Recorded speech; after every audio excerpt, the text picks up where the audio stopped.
Hello students, कैसे हैं आप सभी। आई होप आप सभी हैप्पी एंड हेल्दी होंगे। मैं आपकी इंग्लिश टीचर हिमानी एंड आज हम करने वाले हैं chapter 1 Cyprus street. Chapter 1 Cyprus street का स्टूडेंट्स ये हमारा लेक्चर नंबर 2 है। लास्ट लेक्चर में स्टूडेंट्स हमने इस चैप्टर की रीडिंग कंप्लीट कर ली थी, साथ ही साथ इस चैप्टर की कुछ एक्सरसाइजेस को भी हमने कंप्लीट कर चुका था, राइट। सो लास्ट लेक्चर में हमारी exercise A, exercise B and exercise C complete हो चुकी थी एंड आई होप आप सभी अपनी कॉपीज में तीनों ही एक्सरसाइज के आंसर्स नोट डाउन करके आए होंगे, साथ ही साथ उन्हें लर्न भी करके आए होंगे स्टूडेंट्स। चलिए तो अब आगे बढ़ते हैं नेक्स्ट एक्सरसाइज से, वो जो कि है exercise D. And exercise D आप सभी के बुक्स में पेज नंबर 11 पर गिवन है। सो स्टूडेंट्स सभी अपने बुक्स में पेज नंबर 11 ओपन कर लीजिए।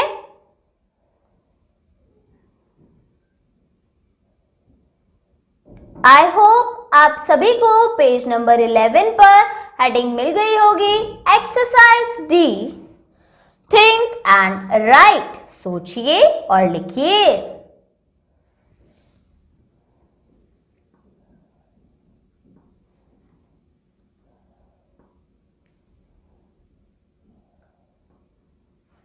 Think and right.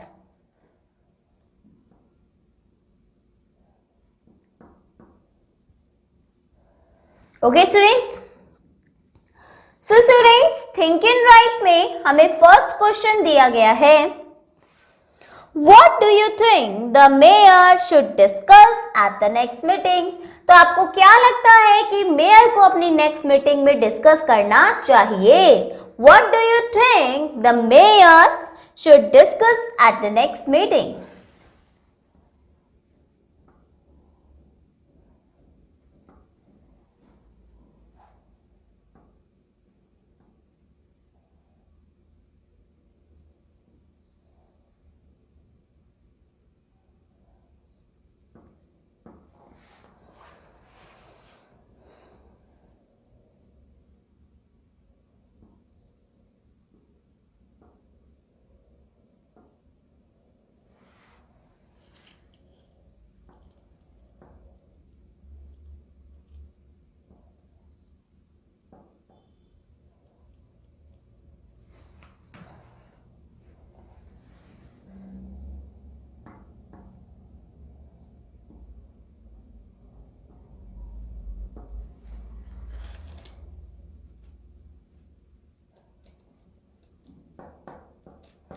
So students इस क्वेश्चन का आंसर हम देंगे, क्या चीजें थी जिसको मेयर को डिस्कस करनी चाहिए अपनी नेक्स्ट मीटिंग में। तो इस क्वेश्चन का सही आंसर बनता है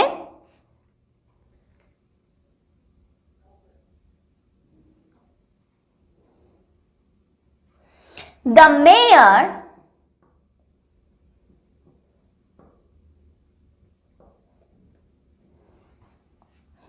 should discuss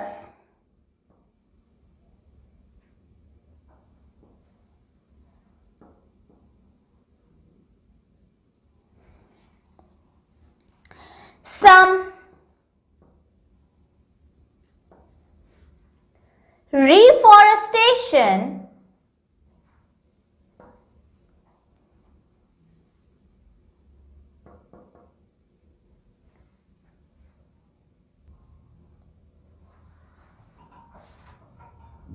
program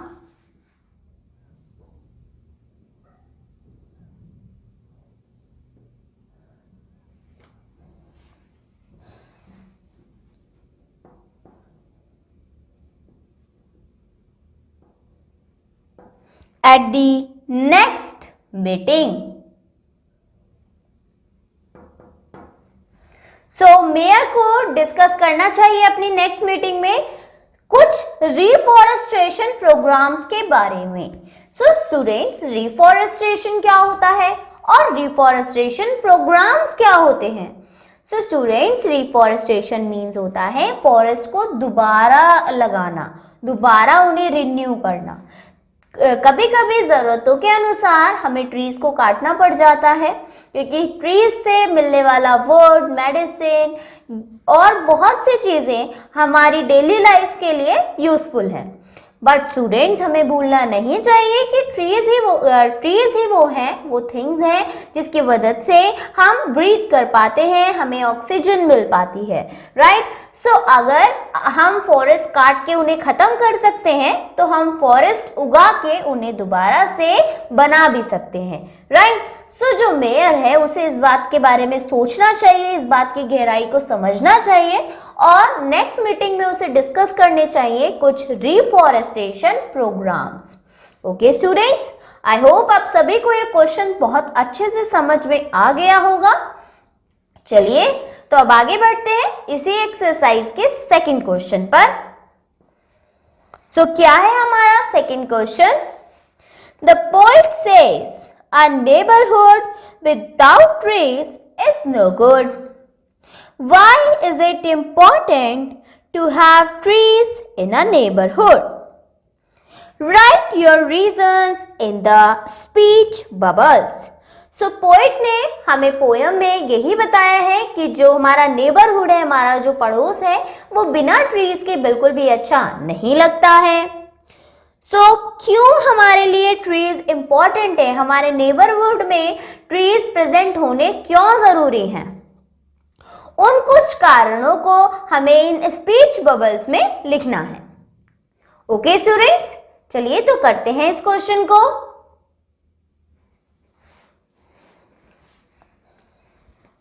सबसे पहले हम यहाँ पर क्वेश्चन लिख लेते हैं स्टूडेंट, जो कि है why it is important to have trees in a neighbourhood. Write your reasons in the speech bubbles.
Okay students, चलिए तो इस क्वेश्चन का आंसर लिखते हैं।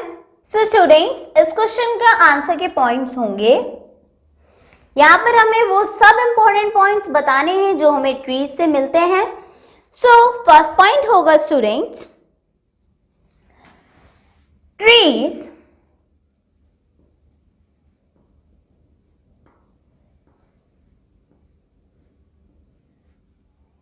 gives us oxygen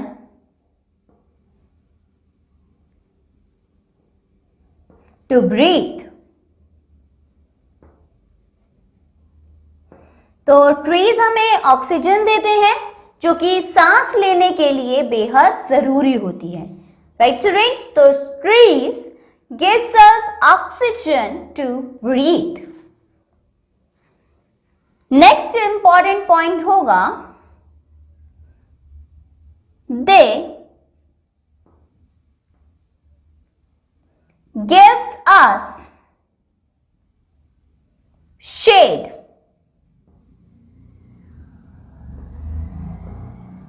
They gives us shade. Trees जो है वो हमें शेड देते हैं, छाएं देते हैं, इसके नीचे हम आराम से बैठ सकते हैं। They gives us shade.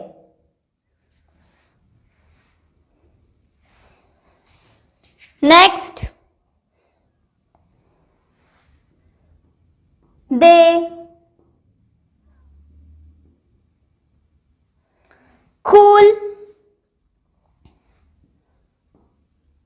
They cool down the place. They cool down the place.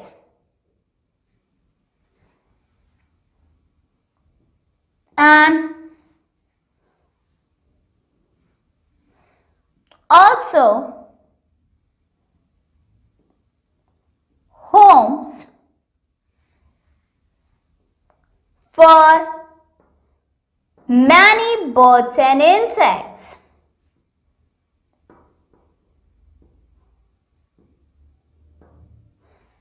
And also homes and also gives homes. So students, यहाँ पर हम gives भी लिखेंगे. And also gives homes for many birds and insects. Okay students?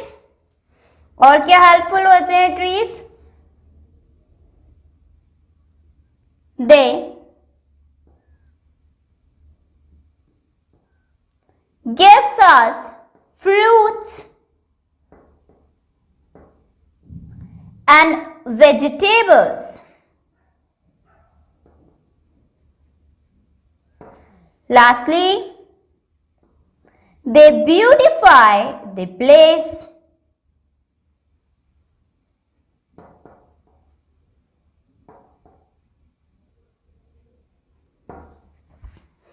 So, यहाँ पर हमने वो सारे पॉइंट्स लिख दिए हैं जो हमें ट्रीज के नेबरहुड में होने से हमें हेल्पफुल होंगे.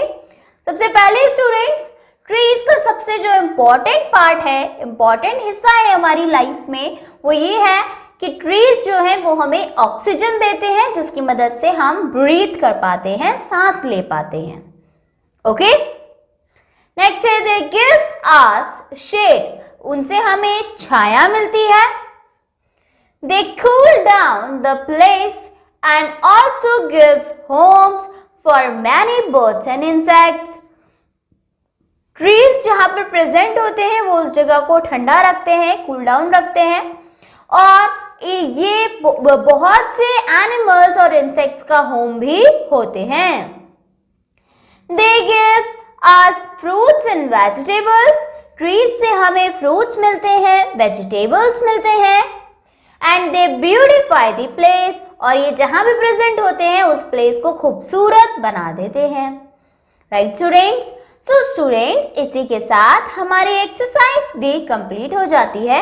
एंड आई होप आप सभी को ये दोनों क्वेश्चन आंसर्स काफी अच्छे से समझ में आए होंगे. चलिए तो अब आगे बढ़ते हैं नेक्स्ट एक्सरसाइज की तरफ. चलिए स्टूडेंट्स, तो आगे बढ़ते हैं हमारी नेक्स्ट एक्सरसाइज की तरफ, जो कि है ग्रामर लिंक.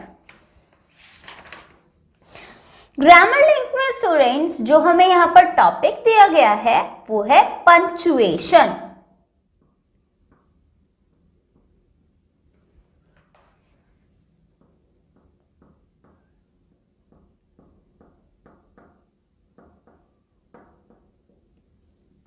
सो स्टूडेंट्स, अब ये पंक्चुएशन क्या होता है?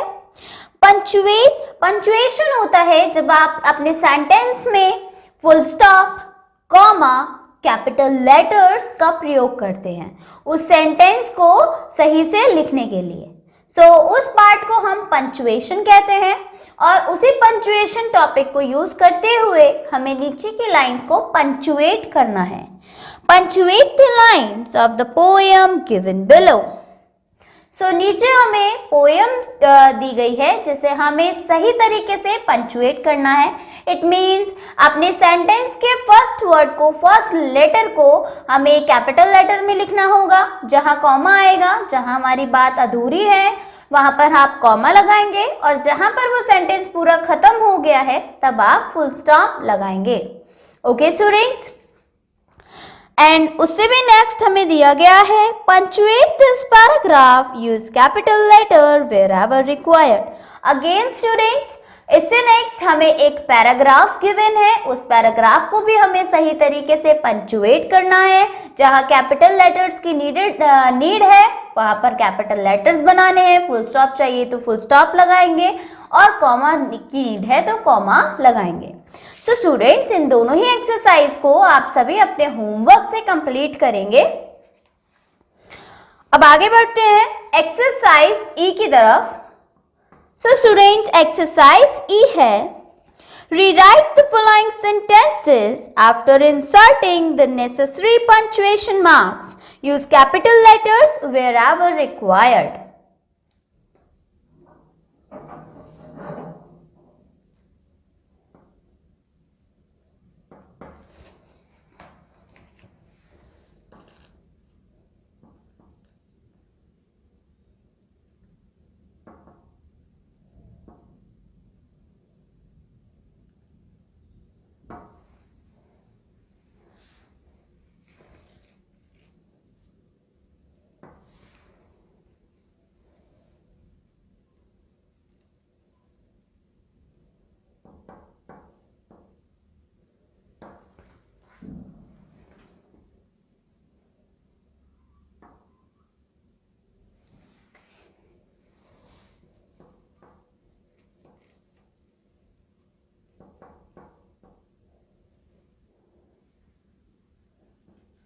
सो हमें यहाँ पर नीचे दिए गए गिवन सेंटेंस में रिक्वायर्ड पंक्चुएशन मार्क्स लगाने हैं।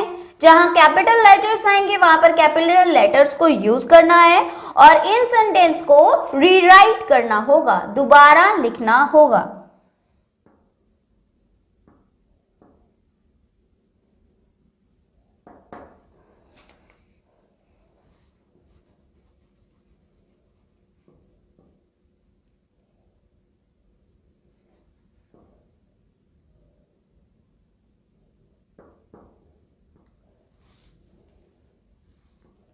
ओके स्टूडेंट्स, सो आप देख सकते हैं सबसे फर्स्ट सेंटेंस है will you help me.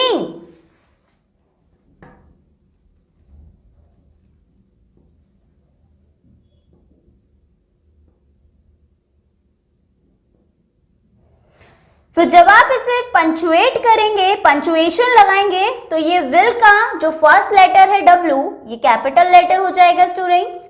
WILL will you help me। And students, यहां पर हमसे इस सेंटेंस में क्वेश्चन पूछा जा रहा है, तो हम यहां पंक्चुएशन मार्क की जगह यूज करेंगे क्वेश्चन मार्क। क्वेश्चन मार्क यहां पर सही पंक्चुएशन होगा। हम यहां फुल स्टॉप यूज नहीं करेंगे, कॉमा यूज नहीं करेंगे, क्योंकि यहां पर क्वेश्चन पूछा जा रहा है, इसलिए जो पंक्चुएशन मार्क आएगा वो आएगा क्वेश्चन मार्क। ओके स्टूडेंट्स, आगे बढ़ते हैं सेकेंड सेंटेंस की तरफ। Delhi, the capital of India, stands on the bank of river Yamuna.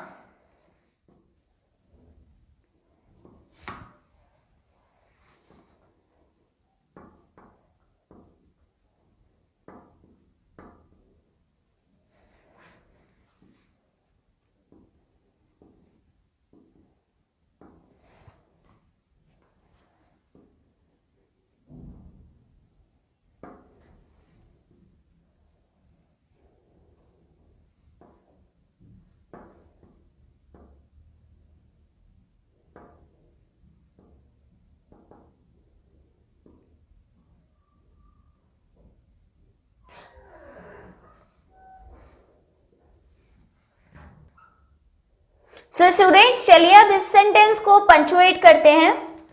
Delhi एक प्लेस का नाम है, सो प्लेस का भी नाम है एंड साथ ही साथ ये यहाँ पर फर्स्ट वर्ड है। सो फर्स्ट वर्ड का हमेशा सेंटेंस में फर्स्ट वर्ड का फर्स्ट लेटर कैपिटल बनाया जाता है, तो हम इसे लिखेंगे Delhi, comma the capital of India.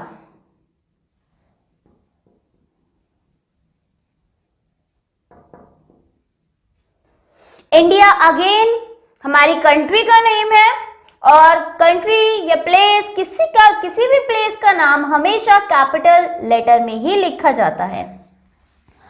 सो यहां पर हम इंडिया का आई को कैपिटल कर देंगे students.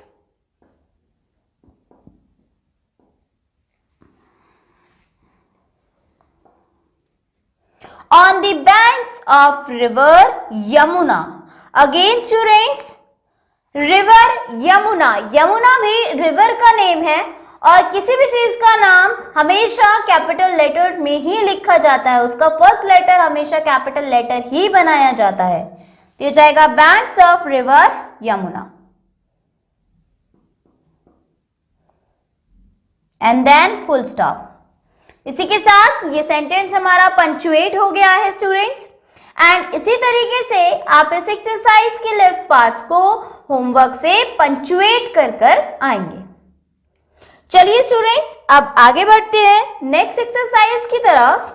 So students next exercise है हमारी क्वेश्चन टैग्स। अब क्वेश्चन टैग्स क्या होते हैं, पहले हमें क्वेश्चन टैग्स जानना होगा, तभी हम उस पर बेस्ड एक्सरसाइज F को कंप्लीट कर पाएंगे। Sometimes when we need to ask for confirmation of our statement, we add a question tag. तो जब हमें कभी-कभी अपनी स्टेटमेंट की कंफर्मेशन चाहिए होती है, तब हम क्वेश्चन टैग्स का इस्तेमाल करते हैं। A question tag is a mini question at the end of a statement. Question tag एक छोटा क्वेश्चन होता है जो हर स्टेटमेंट के एंड में ऐड हो जाता है। This tag consists of an auxiliary verb plus subject. तो ये टैग बनता है एक हेल्पिंग वर्ब से और एक सब्जेक्ट से। जो आपके सेंटेंस में सब्जेक्ट यूज हुआ है वो, और जो भी हेल्पिंग वर्ब आपके सेंटेंस में फॉलो हुई है।